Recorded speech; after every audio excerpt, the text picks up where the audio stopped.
सब प्रेम से बोलो श्रीमद् भागवत पुराण की जय। राधा कृष्ण भगवान की जय। श्री सुखदेव जी कहते हैं, परीक्षित, जब भगवान श्री कृष्ण ने देखा कि महाविस्तर कालिया नाग ने यमुना जी का जल विषैला कर दिया है, तब यमुना जी को शुद्ध करने के विचार से उन्होंने वहां से सर्प को निकाल दिया। राजा परीक्षित ने पूछा, ब्राह्मण, भगवान श्री कृष्ण ने यमुना जी के अगाध जल में किस प्रकार उस सर्प का दमन किया? फिर कालिया नाग तो जलचर जीव नहीं था, ऐसी दशा में वे अनेक युगों तक जल में क्यों और कैसे रहा, सो बताइए। ब्रह्म स्वरूप महात्मन भगवान अनंत हैं। वे अपनी लीला प्रकट करके स्वच्छंद विहार करते हैं। गोपाल रूप से उन्होंने जो उदार लीला की है, वे तो अमृत स्वरूप है। भला उसके सेवन से कौन तृप्त हो सकता है? परीक्षित, यमुना जी में कालिया नाग का एक कुंड था। उसका जल विष की गर्मी से खोलता रहता था। यहाँ तक कि उसके ऊपर उड़ने वाले पक्षी भी झुलस कर उसमें गिर जाया करते थे।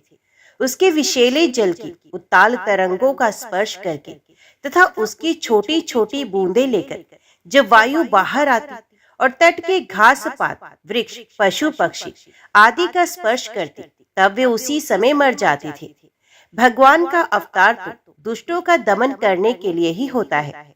जब उन्होंने देखा कि उस सांप के विष का वेग बड़ा प्रचंड, बड़ा ही भयंकर है और वे भयानक विष ही उसका महान बल है तथा उसके कारण मेरे विहार का स्थान यमुना जी भी दूषित हो गई है, तब भगवान श्री कृष्ण अपनी कमर का फेंटा कसकर एक बहुत ऊंचे कतंब के वृक्ष पर चढ़ गए और वहां से ताल ठोककर उस विषैले जल में कूद पड़े। यमुना जी का जल सांप के विष के कारण पहले से ही खोल रहा था। उसकी तरंगे लाल पीली और अत्यंत भयंकर उठ रही थी। पुरुषोत्तम भगवान श्री कृष्ण के कूद पड़ने से उसका जल और भी उछलने लगा।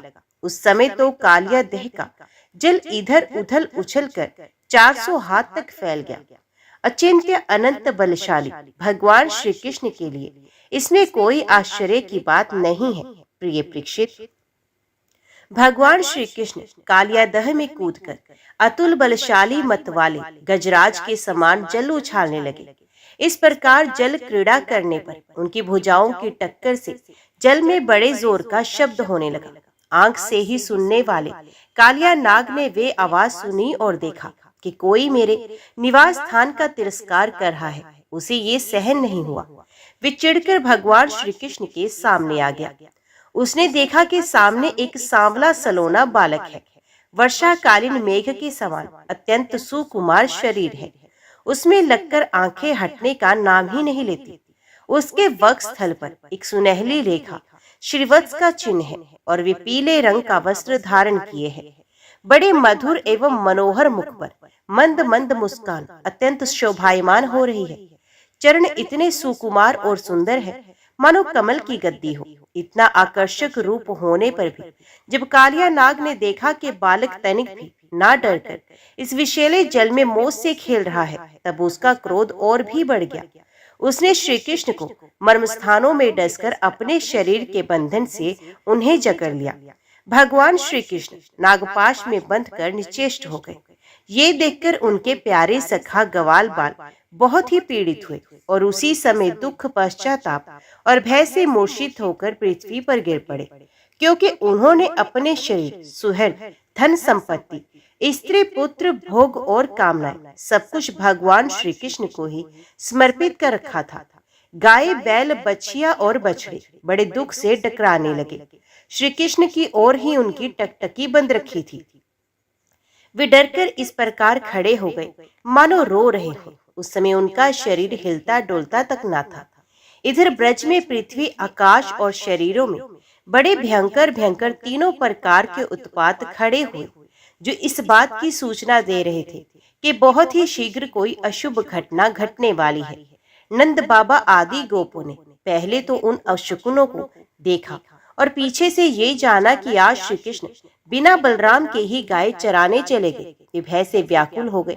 वे भगवान का प्रभाव नहीं जानते थे, इसलिए उन अपशगुनों को देखकर उनके मन में ये बात आई कि आज तो श्री कृष्ण की मृत्यु ही हो गई होगी। वे उसी श्री दुख से, शोक और भय से आतुर हो गए।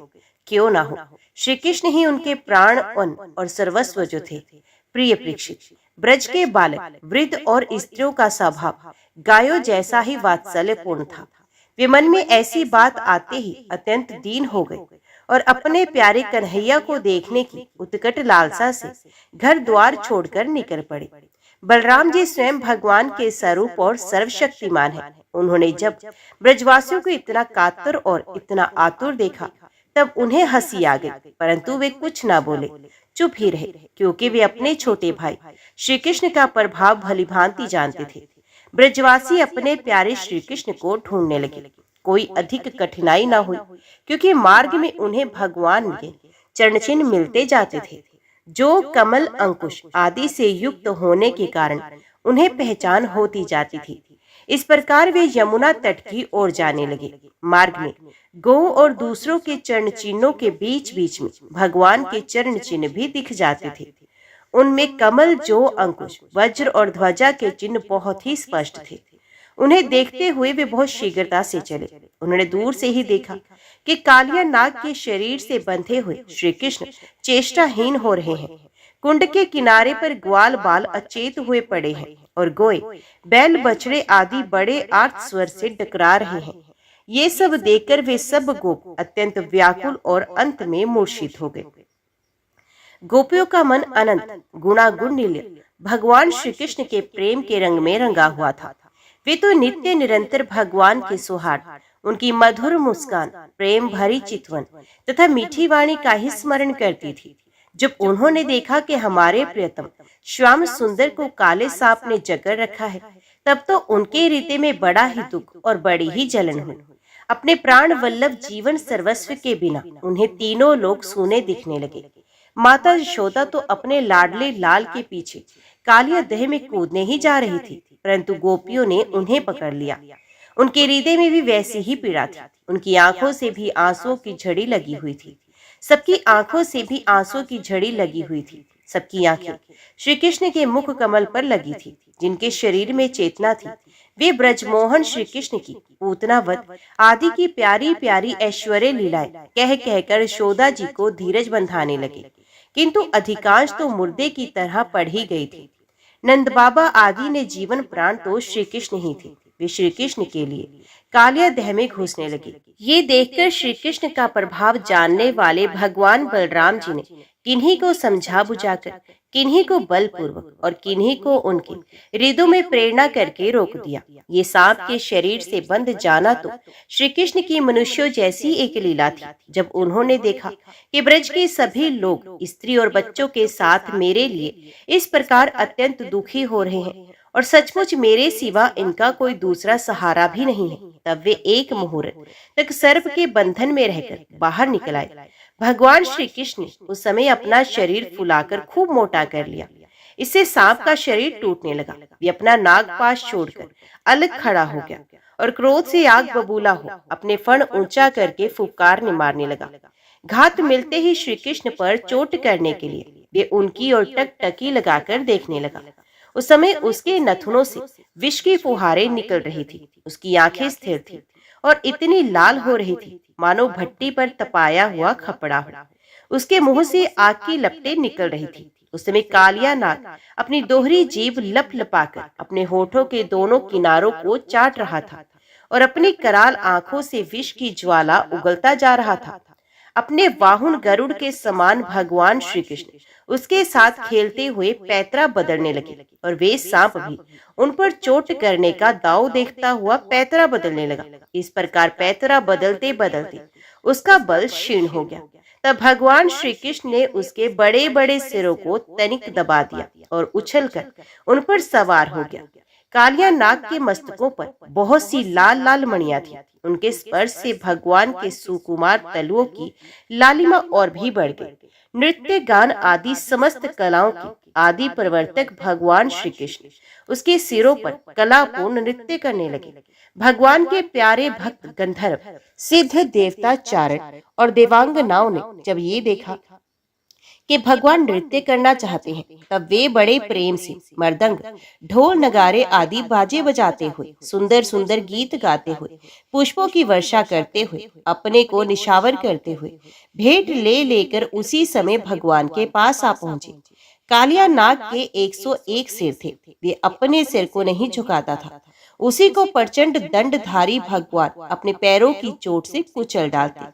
उसे कालिया नाग की जीवन शक्ति क्षीण हो चली। वे मुंह और नथनों से खून उगलने लगा।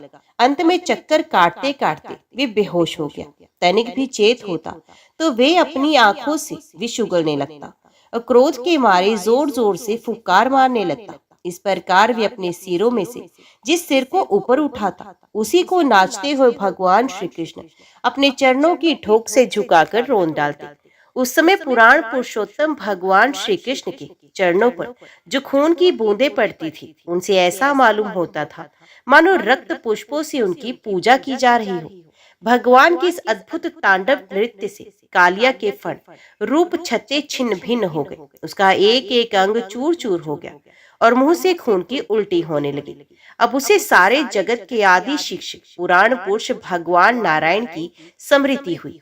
वे मन ही मन भगवान की शरण में गया।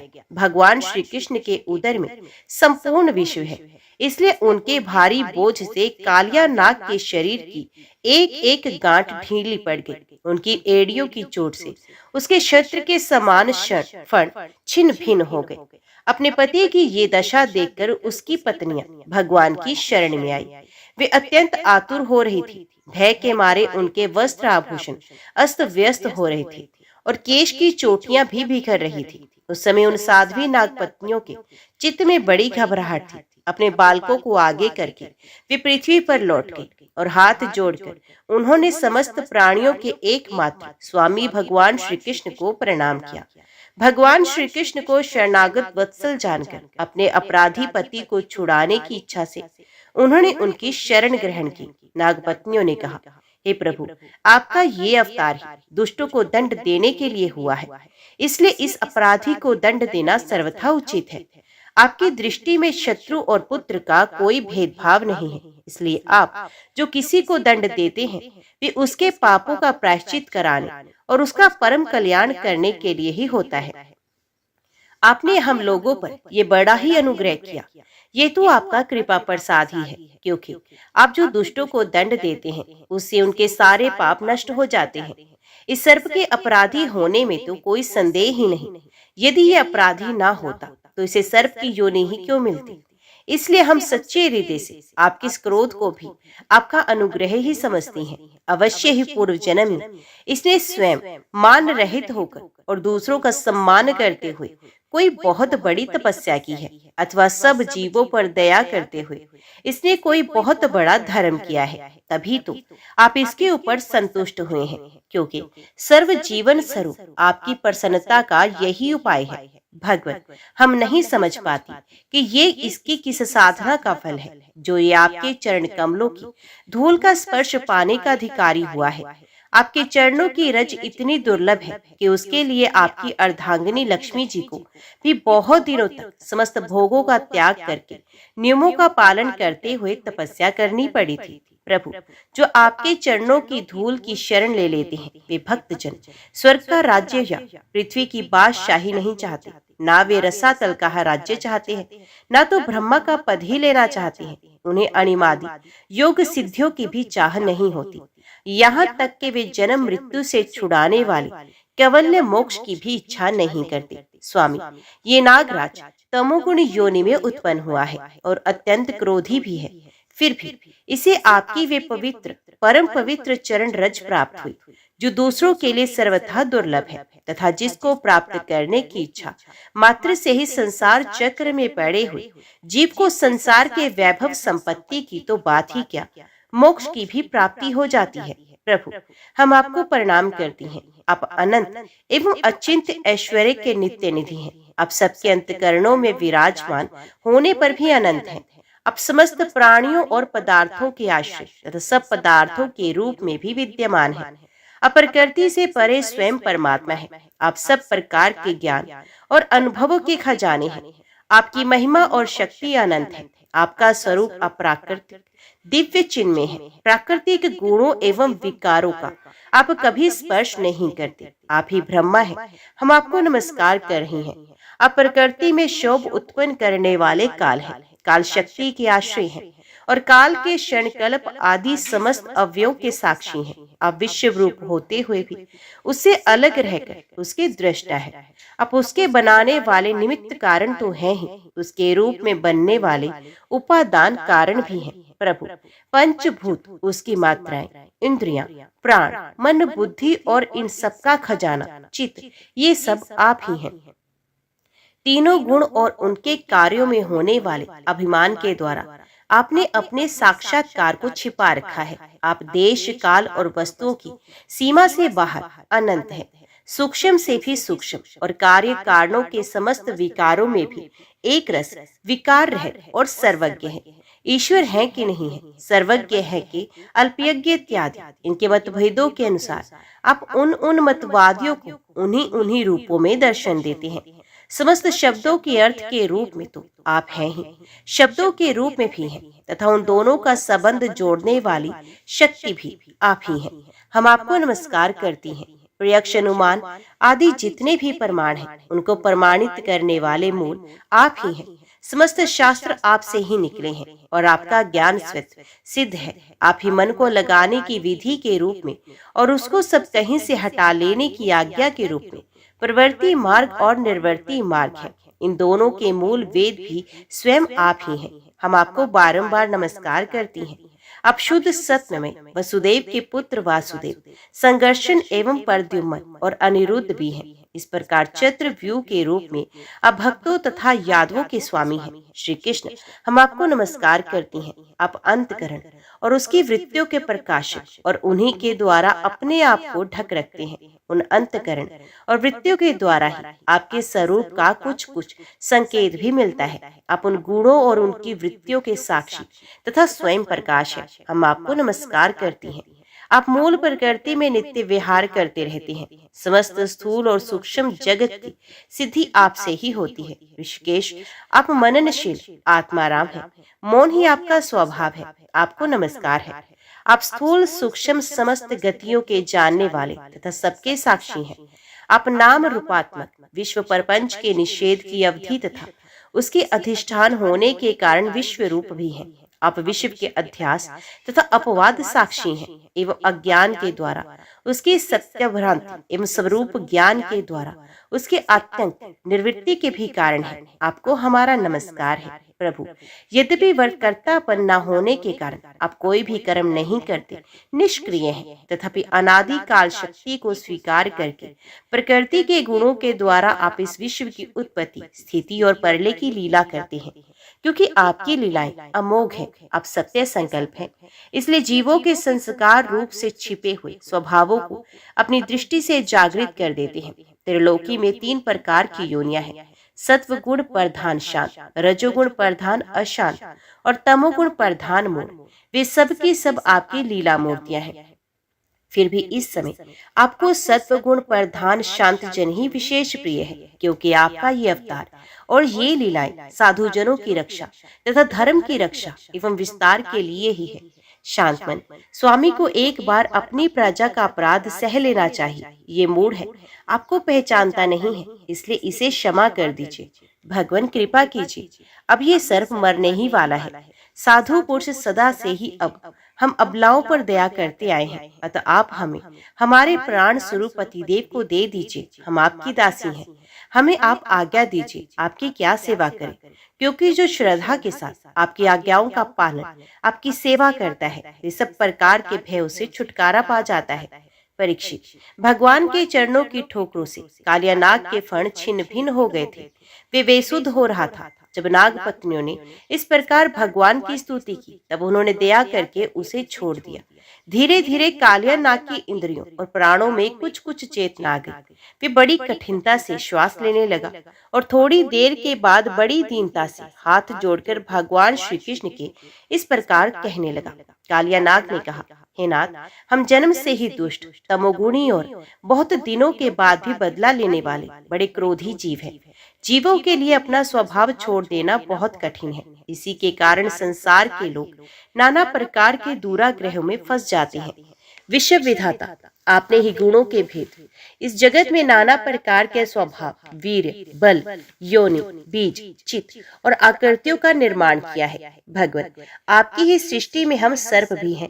हम जन्म से ही बड़े क्रोधी होते हैं। हम इस माया के चक्कर में स्वयं मोहित हो रहे हैं, फिर अपने प्रयत्न से इस दुस्सह्य माया का त्याग कैसे करें? आप सर्वज्ञ और संपूर्ण जगत के स्वामी हैं। आप ही हमारे स्वभाव और इस माया के कारण हैं। अब आप अपनी इच्छा से जैसा ठीक समझें, कृपया कीजिए या दंड दीजिए। कालियानाग की बात सुनकर लीला मनुष्य भगवान श्री कृष्ण ने कहा, सर्प, अब तुझे यहाँ नहीं रहना चाहिए। तू अपने जाति भाई, पुत्र और स्त्रियों के साथ शीघ्र ही यहाँ से समुद्र में चला जा। अब गोई और मनुष्य यमुना जल का उपभोग करे। जो मनुष्य दोनों समय तुझको दी हुई मेरी इस आज्ञा का स्मरण तथा कीर्तन करे, उसे सांपों से कभी भय ना हो। मैंने इस कालिया देह में क्रीड़ा की है, इसलिए जो पुरुष इसमें स्नान करके जल से देवता और पितरों का तर्पण करेगा एवं उपवास करके मेरा स्मरण करता हुआ मेरी पूजा करेगा, वे सब पापों से मुक्त हो जाएगा। मैं जानता हूँ कि तू गरुड़ के भय से रमणक द्वीप छोड़कर इस दह में आ फंसा था। अब तेरा शरीर मेरे चरण चिन्हों से अंकित हो गया है, इसलिए जा, अब गरुड़ तुझे नहीं खाएगा। भगवान श्री कृष्ण की एक एक लीला अद्भुत है। उनकी ऐसी आज्ञा पाकर कालियानाग और उसकी पत्नियों ने आनंद से भरकर बड़े आदर से उनकी पूजा की। उन्होंने दिव्य वस्त्र, पुष्पमाला, मणि, बहुमूल्य आभूषण, दिव्य गंध, चंदन और अति उत्तम कमलों की माला से जगत के स्वामी गरुड़ ध्वज भगवान श्री कृष्ण का पूजन करके उन्हें प्रसन्न किया। इसके बाद बड़े प्रेम और आनंद से उनकी परिक्रमा की, वंदना की और उनसे अनुमति ली। तब अपनी पत्नियों, पुत्रों और बंधु बांधवों के साथ रमणक द्वीप की, जो समुद्र में सर्पों के रहने का एक स्थान है, यात्रा की। लीला मनुष्य भगवान श्री कृष्ण की कृपा से यमुना का जी का जल केवल विषहीन ही नहीं, बल्कि उसी समय अमृत के समान मधुर हो गया। राजा परीक्षित ने पूछा, भगवत, कालिया नाग ने नागों के निवास स्थान रमणक द्वीप को क्यों छोड़ा था और उस अकेले ने ही गरुड़ जी का कौन सा अपराध किया था? श्री सुखदेव जी कहते हैं, परीक्षित, पूर्व काल में गरुड़ जी को उपहार स्वरूप प्राप्त होने वाले सर्पों ने ये नियम कर लिया था कि प्रत्येक मास में निर्दिष्ट वृक्ष के नीचे गरुड़ को एक सर्प की भेंट दी जाए। इस नियम के अनुसार प्रत्येक अमावस्या को सारे सर्प अपनी रक्षा के लिए महात्मा गरुड़ जी को अपना अपना भाग देते रहते थे। उन सर्पों में कद्रु का पुत्र कालियानाग अपने विष और बल के घमंड से मतवाला हो रहा था।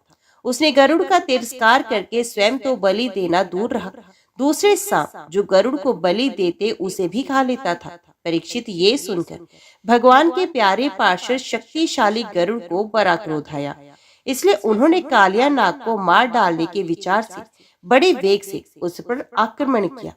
विषधर कालिया नाग ने जब ये देखा कि गरुड़ वेग से मुझ पर आक्रमण करने आ रहे हैं, तब वे अपने 101 फण फैलाकर डसने के लिए उन पर टूट पड़ा। उसके पास शस्त्र थे, केवल दांत, इसलिए अपने दांतों से गरुड़ को डस लिया। उस समय वे अपनी भयावनी जीभें लपलपा रहा था। उसकी सांस लंबी चल रही थी और आंखें बड़ी डरावनी जान पड़ती थी। ताक्षर नंदन गरुड़ जी विष्णु भगवान के वाहन है और उनका वेग तथा पराक्रम भी अतुलनीय है। कालियानाग की ये ढिठाई देखकर उनका क्रोध और भी बढ़ गया तथा उन्होंने अपने शरीर से झटक कर फेंक दिया एवं अपने सुनहले बाएं पंख से कालियानाग पर पड़े जोर से प्रहार किया। उनके पंख की चोट से कालियानाग घायल हो गया। वे घबराकर वहां से भागा और यमुना जी के उस कुंड में चला गया। यमुना जी का ये कुंड गरुड़ के लिए अगम्य था, साथ ही वे इतना गहरा था कि उसमें दूसरे लोग भी नहीं जा सकते थे। इसी स्थान पर एक दिन शुद्धातुर गरुड़ ने तपस्वी सोभरी के मना करने पर भी अपने अभिष्ट भक्ष्य मत्स्य को बलपूर्वक पकड़कर खा लिया। अपने मुखिया मत्स्यराज के मारे जाने के कारण मछलियों को बड़ा कष्ट हुआ। वे अत्यंत दीन और व्याकुल हो गई। उनकी ये दशा देखकर महर्षि सोभरी को बड़ी दया आई। उन्होंने उस कुंड में रहने वाले सब जीवों की भलाई के लिए गरुड़ को ये शाप दे दिया, यदि गरुड़ फिर कभी इस कुंड में घुसकर मछलियों को खाएंगे तो उसी क्षण प्राणों से हाथ धो बैठेंगे। मैं ये सत्य सत्य कहता हूँ। महर्षि सोभरी के शाप की बात कालिया नाग के सिवा और कोई सांप नहीं जानता था, इसलिए वे गरुड़ के भय से वहां रहने लगा था। और अब भगवान श्री कृष्ण ने उसे निर्भय करके वहां से रमण द्वीप में भेज दिया। परीक्षित, इधर भगवान श्री कृष्ण दिव्य माला, गंध, वस्त्र, महामूल्य मणि और स्वर्ण में आभूषणों से विभूषित हो उस कुंड से बाहर निकले। उनको देखकर सबके सब ब्रजवासी इस प्रकार उठ खड़े हुए जैसे प्राणों को पाकर इंद्रियां सचेत हो जाती हैं। सभी गोपों का हृदय आनंद से भर गया। वे बड़े प्रेम और प्रसन्नता से अपने कन्हैया को हृदय से लगाने लगे। परीक्षित, यशोदा रानी, रोहिणी जी, नंद बाबा, गोपी और गोप सभी श्री कृष्ण को पाकर सचेत हो गए। उनका मनोरथ सफल हो गया। बलराम जी तो भगवान का प्रभाव जानते ही थे। वे श्री कृष्ण को हृदय से लगाकर हंसने लगे। पर्वत, वृक्ष, गाय, बैल, बछड़े सबके सब आनंद मगन हो गए। गोपों के कुल गुरु ब्राह्मणों ने अपनी पत्नियों के साथ नंद बाबा के पास आकर कहा, नंद जी, तुम्हारे बालक को कालिया नाग ने पकड़ लिया था, सो छूटकर आ गया। ये बड़े सौभाग्य की बात है। श्री कृष्ण के मृत्यु के मुख से लौट आने के उपलक्ष्य में तुम ब्राह्मणों को दान करो। ब्राह्मणों की बात सुनकर नंद बाबा को बड़ी प्रसन्नता हुई। उन्होंने बहुत सा सोना और कोई ब्राह्मणों को दान दी। परम सौभाग्यवती देवी यशोदा ने भी काल के गाल से बचे हुए अपने लाल को गोद में लेकर हृदय से चिपका लिया। उनकी आंखों से आनंद के आंसुओं की बूंदें बार बार टपकी रही थी। राजेंद्र, ब्रजवासी और गोय सब बहुत ही थक गए थे। ऊपर से भूख प्यास भी लग रही थी, इसलिए उस रात वे ब्रज में नहीं गए। वहीं यमुना जी के तट पर सो रहे थे। गर्मी के दिन थे, उधर का वन सूख गया था। आधी रात के समय उसमें आग लग गई थी।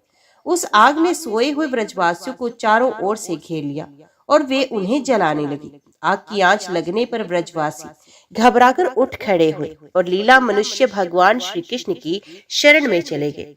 उन्होंने कहा, प्यारे श्री कृष्ण, श्याम सुंदर, महाभाग्यवान बलराम, तुम दोनों का बल विक्रम अनंत है। देखो देखो, ये भयंकर आग तुम्हारे सगे संबंधी हम स्वजनों को जलाना ही चाहती है। तुम में सब सामर्थ्य है, हम तुम्हारे सुहृद हैं, इसलिए इस प्रलय की अपार आग से हमें बचाओ। प्रभु, हम मृत्यु से नहीं डरते, परंतु तुम्हारे अकूतो भय चरण कमल छोड़ने से हम असमर्थ हैं। भगवान अनंत हैं, वे अनंत शक्तियों को धारण करते हैं। उन जगदीश्वर भगवान श्री कृष्ण ने जब देखा कि मेरे स्वजन इस प्रकार व्याकुल हो रहे हैं, तब वे उस भयंकर आग को पी गए। परीक्षित, अब आनंदित स्वजन संबंधियों से घिरे हुए एवं उनके मुख से अपनी कीर्ति का गान सुनते हुए श्री कृष्ण ने गोकुल मंडित गोष्ठ में प्रवेश किया। इस प्रकार अपनी योग माया से ग्वाल का वेश बनाकर राम और श्याम ब्रज में क्रीड़ा कर रहे थे। उन दिनों ग्रीष्म ऋतु थी। ये शरीरधारियों को बहुत प्रिय नहीं है, परंतु वृंदावन के स्वाभाविक गुणों से वह वसंत की छटा छिटक रही थी। इसका कारण था वृंदावन में परम मधुर भगवान श्याम सुंदर श्री कृष्ण और बलराम जी निवास जो करते थे। झिंगोरों की तीखी झंकार, झरनों के मधुर झरझरने छिप गई थी। उन झरनों से सदा सर्वदा बहुत ठंडी जल की फुहरियां उड़ा करती थी, जिनसे वहां के वृक्षों की हरियाली देखते ही बनती थी। जिधर देखिए हरी हरी धूप से पृथ्वी हरी हरी हो रही है। नदी, सरोवर एवं झरनों की लहरों का स्पर्श करके जो वायु चलती थी, उसमें लाल, पीले, नीले, तुरंत के खिले हुए, देर के खिले हुए, कलहार, उत्पल आदि अनेकों प्रकार के कमलों का पराग मिला हुआ होता था। इस शीतल, मंद और सुगंध वायु के कारण वनवासियों को गर्मी का किसी प्रकार का क्लेश नहीं सहना पड़ता था। न दावाग्नि का ताप लगता था और ना तो सूर्य का घाम ही। नदियों में अगाध जल भरा हुआ था। बड़ी बड़ी लहरें उनके तटों को चूम जाया करती थी। वे उनके पुलिनों से टकराती और उन्हें स्वच्छ बना जाती। उनके कारण आसपास की भूमि गीली बनी रहती और सूर्य की अत्यंत उग्र तथा तीखी किरणें भी वहां की पृथ्वी और हरी हरी घास को नहीं सुखा सकती थी। चारों ओर हरियाली छा रही थी। उस वन में वृक्षों की पांत फूलों से लद रही थी। जहां देखिए वहीं से सुंदरता फूट पड़ती थी। कहीं रंग बिरंगे पक्षी चहक रहे थे, तो कहीं तरह तरह के हिरण चौकड़ी भर रहे थे। कहीं मोर कूक रहे थे, तो कहीं भोरे गुंजार कर रहे थे। कहीं कोयले कूक रही थी, तो कहीं सारस अलग ही अपना आलाप छोड़ रहे थे। ऐसा सुंदर वन देखकर श्याम सुंदर श्री कृष्ण और गौर सुंदर बलराम जी ने उसमें विहार करने की इच्छा की। आगे आगे गोय चली, पीछे पीछे ग्वालपाल और बीच में अपने बड़े भाई के साथ बांसुरी बजाते हुए श्री कृष्ण राम श्याम और ग्वाल बालों ने नव पल्लवों, मोरपंखों के गुच्छों, सुंदर सुंदर पुष्प के हारों और गेरू आदि रंगीन धातुओं से अपने को भांति भांति से सजा लिया। फिर कोई आनंद में मगन होकर नाचने लगा, तो कोई ताल ठोकर कुश्ती लड़ने लगा और किसी किसी ने राग अलापना शुरू कर दिया। जिस समय श्री कृष्ण नाचने लगते, उस समय कुछ ग्वाल बाल गाने लगते और कुछ बांसुरी तथा सींग बजाने लगते, कुछ हथेली से ही ताल देते तो कुछ वाह वाह करने लगते। उस समय नट जैसे अपने नायक की प्रशंसा करते हैं, वैसे ही देवता लोग ग्वाल बालों का रूप धारण करके वहां आते और गोप जाति में जन्म लेकर छिपे हुए बलराम और श्री कृष्ण की स्तुति करने लगे। घुंघराली अलकों वाले श्याम और बलराम कभी एक दूसरे का हाथ पकड़कर कुम्हार के चाक की तरह चक्कर काटते, घुमरी परेता खेलते, कभी एक दूसरे से अधिक फांद जाने की इच्छा से कूदते, कुंडे डाकते, कभी कहीं होड़ लगाकर ढेले फेंकते, तो कभी ताल ठोंक ठोंक कर रस्सा कसी करते, एक दल दूसरे दल के विपरीत रस्सी पकड़कर खींचता और कभी कहीं एक दूसरे से कुश्ती लड़ते लड़ाते। इस प्रकार तरह तरह के खेल खेलते। कभी कभी एक दूसरे पर बेल, जायफल या आंवले के फल हाथ में लेकर फेंकते, कभी एक दूसरे की आंख बंद करके छिप जाते और वे पीछे से ढूंढते। इस प्रकार आंख मिचौनी खेलते। कभी एक दूसरे को छूने के लिए बहुत दूर दूर तक दौड़ते और कभी पशु पक्षियों की चेष्टाओं का अनुकरण करते, कहीं मेढकों की तरह फुदक फुद कर चलते, तो कभी मुंह बना बनाकर एक दूसरे की हंसी उड़ाते, कहीं रस्सियों से वृक्षों पर झूला डालकर झूलते, तो कभी दो बालकों को खड़ा कराकर उनकी बाहों के बल पर ही लटकने लगते, कभी किसी राजा की नकल करने लगते। इस प्रकार राम और श्याम वृंदावन की नदी, पर्वत, घाटी, कुंज, वन और सरोवरों में वे सभी खेल खेलते जो साधारण बच्चे संसार में खेलते हैं। एक दिन जब बलराम और श्री कृष्ण ग्वाल बालों के साथ उस वन में गोए चरा रहे थे, तब ग्वाल के वेश में प्रलंब नाम का एक असुर आया। उनकी इच्छा थी कि मैं श्री कृष्ण और बलराम को हर ले जाऊं। भगवान श्री कृष्ण सर्वज्ञ है, वे उसे देखते ही पहचान गए। फिर भी उन्होंने उसका मित्रता का प्रस्ताव स्वीकार कर लिया। वे मन ही मन ये सोच रहे थे कि किस युक्ति से इसका वध करना चाहिए। ग्वाल बालों में सबसे बड़े खिलाड़ी, खेलों के आचार्य श्री कृष्ण ही थे। उन्होंने सब ग्वाल बालों को बुलाकर कहा, मेरे प्यारे मित्रों, आज हम लोग अपने को उचित रीति से दो दलों में बांट लें और फिर आनंद से खेले। उस खेल में ग्वाल बालों ने बलराम और श्री कृष्ण को नायक बनाया। कुछ श्री कृष्ण के साथी बन गए और कुछ बलराम की। फिर उन लोगों ने तरह तरह से ऐसे बहुत से खेल खेले जिनमें एक दल के लोग दूसरे दल के लोगों को अपनी पीठ पर चढ़ाकर एक निर्दिष्ट स्थान पर ले जाते थे। जीतने वाला दल चढ़ता था और हारने वाला दल ढोता था। इस प्रकार एक दूसरे की पीठ पर चढ़ते चढ़ाते श्री कृष्ण आदि ग्वाल बाल गोए चराते हुए भांडेर नामक वट के पास पहुंच गए। एक बार बलराम जी के दल वाले श्रीदामा, वृषभ आदि ग्वाल बालों ने खेल में बाजी मार ली। तब श्री कृष्ण आदि उन्हें अपनी पीठ पर चढ़ाकर ढोने लगे। हारे हुए श्री कृष्ण ने श्रीदामा को अपनी पीठ पर चढ़ाया। भद्रसेन ने वृषभ को, प्रलंब ने बलराम जी को। दानव पुंग प्रलंब ने देखा कि श्री कृष्ण तो बड़े बलवान हैं, उन्हें मैं नहीं हरा सकूंगा। अतः वे उन्हीं के पक्ष में हो गया और बलराम जी को लेकर फुर्ती से भाग चला और पीठ पर से उतारने के लिए जो स्थान नियत था उससे आगे निकल गया। बलराम जी बड़े भारी पर्वत के समान बोझ वाले थे। उनको लेकर प्रलंबासुर दूर तक ना जा सका, उसकी चाल रुक गई। तब उसने अपना स्वाभाविक दैत्य रूप धारण कर लिया। उसके काले शरीर पर सोने के गहने चमक रहे थे और गौर सुंदर बलराम जी को धारण करने के कारण उसकी शोभा हो रही थी, मानो बिजली से युक्त काला बादल चंद्रमा को धारण किए हुए हो। उसकी आंखें आग की तरह धधक रही थी और दाढ़ें बोहों तक पहुंची हुई भयावनी लग रही थी। उसके लाल लाल बाल इस तरह बिखर रहे थे मानो आग की लपटें उठ रही हों। उसके हाथ और पांव में कड़े, सिर पर मुकुट और कानों में कुंडल थी। उनकी कांति से ये बड़ा अद्भुत लग रहा था। उस भयानक दैत्य को बड़े वेग से आकाश में जाते देख पहले तो बलराम जी कुछ घबरा गए, परंतु दूसरे ही क्षण अपने स्वरूप की याद आते ही उनका भय जाता रहा। बलराम जी ने देखा कि जैसे चोर किसी का धन चुरा कर ले जाए, वैसे ही ये शत्रु मुझे चुराकर आकाश मार्ग से लिए जा रहा है। उस समय जैसे इंद्र ने पर्वतों पर वज्र चलाया था, वैसे ही उन्होंने क्रोध करके उसके सर पर एक घूंसा कसकर जमाया। घूंसा लगना था कि उसका सर चूर चूर हो गया। वे मुंह से खून उगलने लगा, चेतना जाती रही और बड़ा भयंकर शब्द करता हुआ इंद्र के द्वारा वज्र से मारे हुए पर्वत के समान वे उसी समय प्राणहीन होकर पृथ्वी पर गिर पड़ा। बलराम जी परम बलशाली थे। जब ग्वाल बालों ने देखा कि उन्होंने प्रलंबासुर को मार डाला, तब उनके आश्चर्य की सीमा न रही। वे बार बार वाह वाह करने लगे। ग्वाल बालों का चित्त प्रेम से विवल हो गया। वे उनके लिए शुभकामनाओं की वर्षा करने लगे, मानो मरकर लौट आए हो। इस भाव से आलिंगन करके प्रशंसा करने लगे। प्रस्तुत बलराम जी इसके योग्य ही थे। पर लंबासुर मूर्तिमान पाप था। उसकी मृत्यु से देवताओं को बड़ा सुख मिला।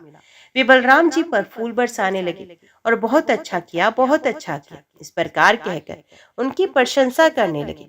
उस समय जब ग्वाल बाल खेल कूद में लग गए, तब उनकी गोएं बेरोक टोक चरती हुई बहुत दूर निकल गई और हरी हरी घास के लोभ से एक गहन वन में घुस गई। उसकी बकरियां, गाय और भैंसें एक वन से दूसरे वन में होती हुई आगे बढ़ गई तथा गर्मी के ताप से व्याकुल हो गई।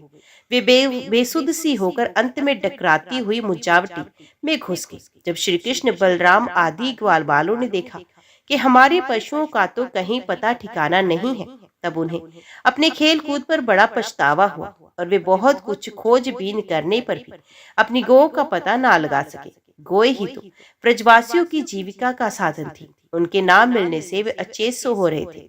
अभी गौ के खुर और दांतों से कटी हुई घास तथा पृथ्वी पर बने हुए खुरों के चिन्हों से उनका पता लगाते हुए आगे बढ़े। अंत में उन्होंने देखा कि उनकी गौएं मुंजावटी में रास्ता भूलकर डकरा रही हैं। उन्हें पाकर वे लौटाने की चेष्टा करने लगे। उस समय वे एकदम थक गए थे और उन्हें प्यास भी बड़े जोर से लगी थी। इससे वे व्याकुल हो रहे थे। उनकी ये दशा देखकर भगवान श्री कृष्ण अपने मेघ के समान गंभीर वाणी से नाम ले लेकर गौ को पुकारने लगे। गोए अपने नाम की ध्वनि सुनकर बहुत हर्षित हुई। वे भी उत्तर में हुंकारने और रंभाने लगी। इस प्रकार भगवान उन गायों को पुकार ही रहे थे कि उस वन में सब और अकस्मात दावा अग्नि लगी, जो वनवासी जीवों का काल ही होती है। साथ ही बड़े जोर की आंधी भी चलकर उस अग्नि को बढ़ने में सहायता देने लगी। इससे सब ओर फैली हुई ये प्रचंड अग्नि अपनी भयंकर लपटों से समस्त चराचर जीवों को भस्मात कर रही थी। जब ग्वालों और गौओं ने देखा कि दावानल चारों ओर से हमारी ओर ही बढ़ता आ रहा है, तब ये अत्यंत भयभीत हो गए और मृत्यु के भय से डरे हुए जीव जिस प्रकार भगवान की शरण में आते हैं, वैसे ही वे श्री कृष्ण और बलराम जी की शरणापन्न होकर उन्हें पुकारते हुए बोले, महावीर श्री कृष्ण, प्यारे श्री कृष्ण, परम बलशाली श्री कृष्ण, बलराम जी, हम तुम्हारे शरणागत। देखो, इस समय हम दावानल से जलना नहीं चाहते हैं। हम दोनों को हमें इससे बचाइए। श्री कृष्ण, जिनको तुम्हें भाई बंधु और सब कुछ हो, उन्हीं तो किसी प्रकार का कष्ट नहीं होना चाहिए। सब धर्मों के ज्ञाता श्याम सुंदर, तुम ही हमारे एकमात्र रक्षक और स्वामी हो। हमें केवल तुम्हारा ही भरोसा है। अपने सखा ग्वाल बालों के ये दीनता से भरे वचन सुनकर भगवान श्री कृष्ण ने कहा, डरो मत, तुम अपनी आंखें बंद कर लो। भगवान की आज्ञा सुनकर उन ग्वाल बालों ने कहा, बहुत अच्छा, और अपनी आंखें मूंद ली। तब योगेश्वर भगवान श्री कृष्ण ने उस भयंकर आग को अपने मुंह में पी लिया। इसके बाद जब ग्वाल बालों ने अपनी अपनी आंखें खोलकर देखा, तब अपने को भंडीर वट पास पाया। उस प्रकार अपने आप को और गौ को दावानल बचा दे वे ग्वाल बाग बहुत ही विस्मित हुए। श्री कृष्ण की इस योग सिद्धि द्वारा योग माया के प्रभाव एवं दावानल से अपनी रक्षा को देखकर उन्होंने यही समझा कि श्री कृष्ण कोई देवता है। सायंकाल होने पर बलराम जी के साथ भगवान श्री कृष्ण ने गोए लौटाई और वंशी बजाते हुए उनके पीछे पीछे व्रज की यात्रा की। उस समय ग्वाल बाल उनकी स्तुति करते आ रहे थे। इधर व्रज में गोपियों को श्री कृष्ण के बिना एक एक क्षण 100 युग के समान हो रहा था। जब भगवान श्री कृष्ण लौटे, तब उनका दर्शन करके वे परम आनंद में मगन हो गए। ग्वाल बालों ने घर पहुंचकर अपनी माँ, बहन आदि स्त्रियों से परीक्षित और बलराम जी ने कुछ अद्भुत कर्म किए थे। दावानल से उनको बचाना, प्रलंब को मारना इत्यादि सबका वर्णन किया। बड़े बूढ़े गोप और गोपियां भी राम और श्याम की अलौकिक लीलाएं सुनकर विस्मित हो गए।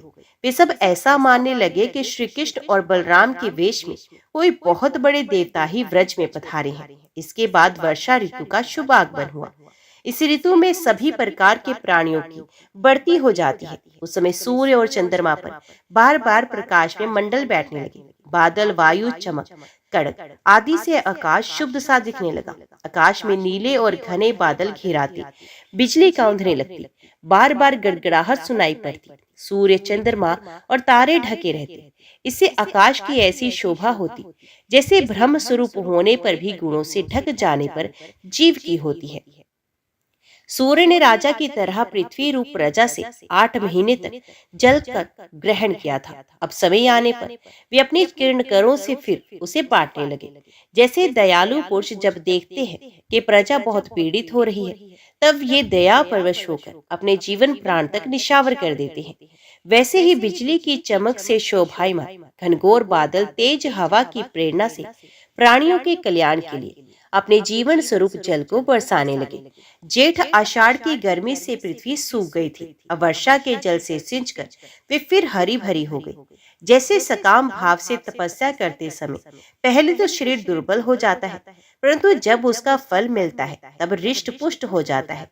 वर्षा के सायंकाल में बादलों से घना अंधेरा छा जाने पर ग्रह और तारों का प्रकाश तो नहीं दिखाई पड़ता, परंतु जुगनू चमकने लगते हैं। जैसे कलयुग में पाप की प्रबलता हो जाने से पाखंड मतों का प्रचार हो जाता है और वैदिक संप्रदाय लुप्त हो जाती है। जो मेढक पहले चुपचाप सो रहे थे, अब वे बादलों की गर्ज सुनकर टर टर करने लगे। जैसे नित्य नियम से निवृत्त होने पर गुरु के आदेश अनुसार ब्रह्मचारी लोग वेद पाठी करने लगते हैं। छोटी छोटी नदियां जो जेठ आषाढ़ में बिल्कुल सूखने को आ गई थी, वे अब उमड़ उमड़ कर अपने घेरे से बाहर बहने लगी। जैसी अजितेंद्रिय पुरुष के शरीर और धन संपत्तियों का कुमार्ग में उपयोग होने लगता है। पृथ्वी पर कहीं कहीं हरी हरी घास की हरियाली थी, तो कहीं कहीं वीर बहुटूटियों की लालिमा और कहीं कहीं बरसाती छत्तों के कारण वे सफेद मालूम होती थी। इस प्रकार उसकी ऐसी शोभा हो रही थी मानो किसी राजा की रंग बिरंगी सेना हो। सब खेत अनाजों से भरे पूरे लहलहा रहे थे। उन्हें देखकर किसान तो मारे आनंद के फूले ना समाते थे, परंतु सब कुछ प्रारब्ध के अधीन है। ये बात ना जानने वाले धनियों के चित्त में बड़ी जलन हो रही थी। अब हम इन्हें अपने पंजे में कैसे रख सकेंगे। नए बरसाती जल के सेवन से सभी जलचर और थलचर प्राणियों की सुंदरता बढ़ गई थी। जैसे भगवान की सेवा करने से बाहर और भीतर के दोनों ही रूप सुघड़ जाते हैं। वर्षा ऋतु में हवा के झोंकों से समुद्र एक तो यूं ही उताल तरंगों से युक्त हो रहा था, अब नदियों के संयोग से वे और भी शुद्ध हो उठा। ठीक वैसे ही जैसे वासना युक्त योगी का चित्त विषयों का संपर्क होने पर कामनाओं के उभार से भर जाता है। मूसलधार वर्षा की चोट खाते रहने पर भी पर्वतों को कोई व्यथा नहीं होती थी। जैसे दुखों की भरमार होने पर भी उन पुरुषों को किसी प्रकार की व्यथा नहीं होती जिन्होंने अपना चित्त भगवान को ही समर्पित कर रखा है। जो मार्ग कभी साफ नहीं किए जाते वे घास से ढक गए और उनको पहचानना कठिन हो गया। जैसे जब द्विजाति वेदों का अभ्यास नहीं करते तब काल क्रम से वे उन्हें भूल जाते हैं। यद्यपि बादल बड़े लोकोपकारी हैं, फिर भी बिजलियां उनमें स्थिर नहीं रहती। ठीक वैसे ही जैसे चपल अनुराग वाली कामिनी स्त्रियां गुणी पुरुषों के पास भी स्थिर स्वभाव से नहीं रहती। आकाश मेघों के गर्जन तर्जन से भरा था, उसमें निर्गुण इंद्रधनुष की वैसी ही शोभा हुई जैसी सत्व रुज आदि गुणों के क्षोभ से होने वाले विश्व की बखेड़ों में निर्गुण ब्रह्म की।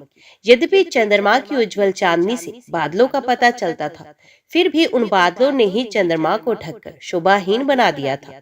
ठीक वैसे ही जैसे पुरुष के आभास से आभासित होने वाला अहंकार ही उसे ढककर प्रकाशित नहीं होने देता। बादलों के शुभ आगमन से मोरों का रोम रोम खिल रहा था। वे अपनी कुहुक और नृत्य के द्वारा आनंद उत्सव मना रहे थे। ठीक वैसे ही जैसे गृहस्थी के जंजाल में फंसे हुए लोग जो अधिकतर तीनों तापों से जलते और घबराते रहते हैं, भगवान के भक्तों के शुभ आगमन से आनंद मगन हो जाते हैं।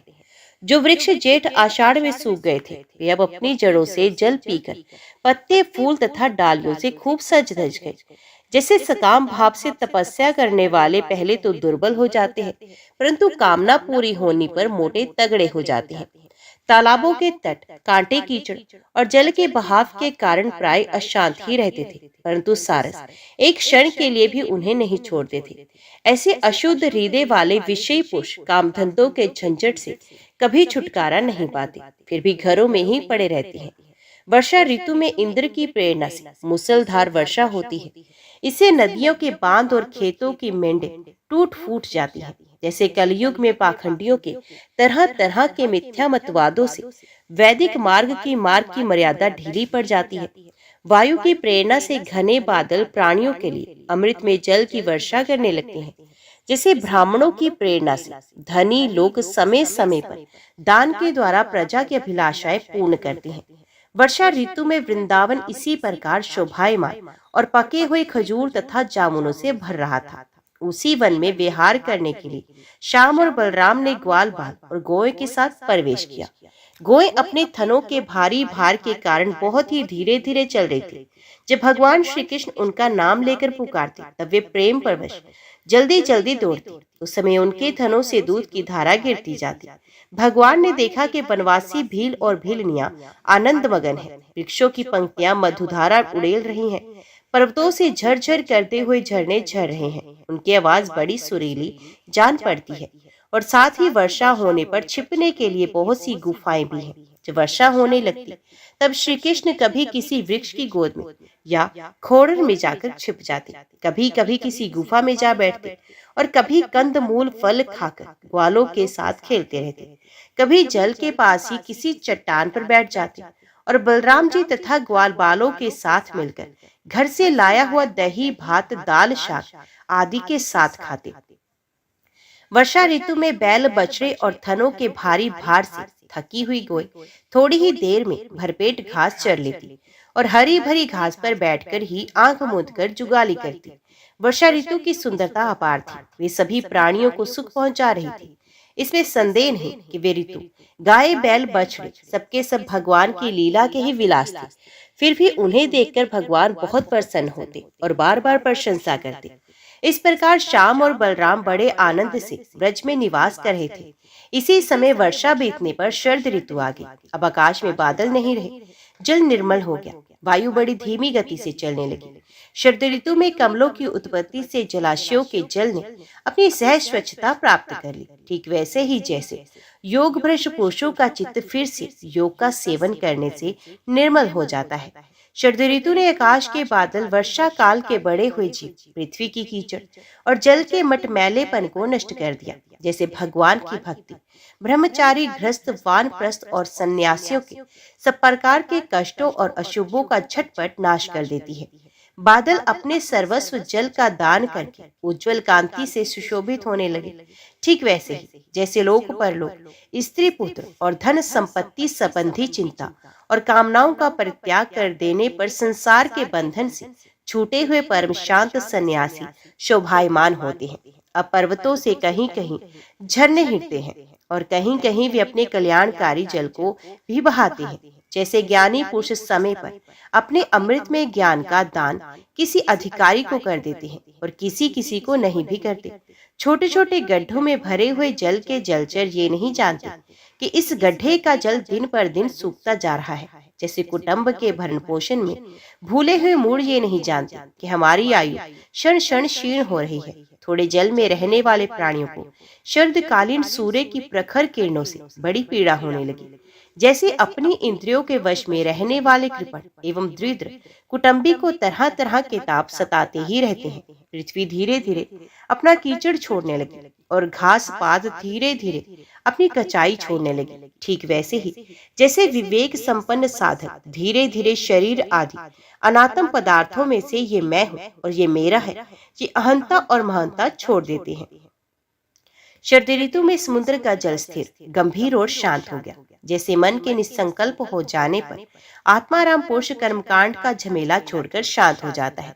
किसान खेतों की मेड़ मजबूत करके जल का बहना रोकने लगे। जैसे योगी जन अपनी इंद्रियों को विषयों की ओर जाने से रोककर प्रत्याहार करके उनके द्वारा शीर्ण होते हुए ज्ञान की रक्षा करते हैं।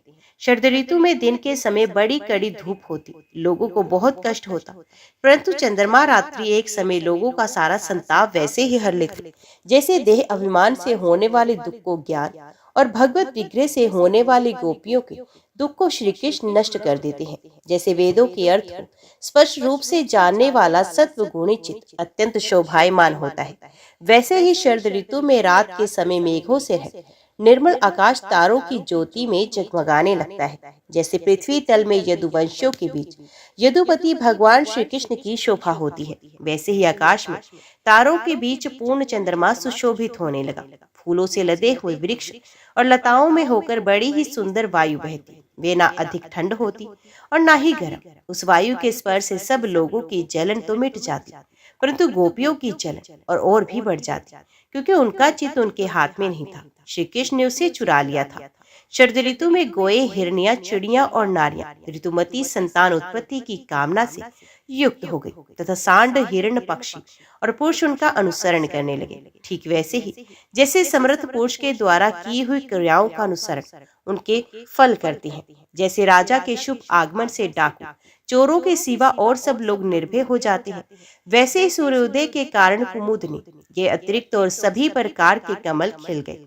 उस समय बड़े बड़े शहरों और गांवों में नवागन, प्राशन और इंद्र संबंधी उत्सव होने लगे। खेतों में अनाज पक गए और पृथ्वी भगवान श्री कृष्ण तथा बलराम जी की उपस्थिति से अत्यंत सुशोभित होने लगी। साधना करके सिद्ध हुए पुरुष जैसे समय आने पर अपने देव आदि शरीरों को प्राप्त होते हैं, वैसे ही वैश्य, सन्यासी, राजा और सनातन जो वर्षा के कारण एक स्थान पर रुके हुए थे, वहां से चलकर अपने अपने अभिष्ट कामकाज में लग गए।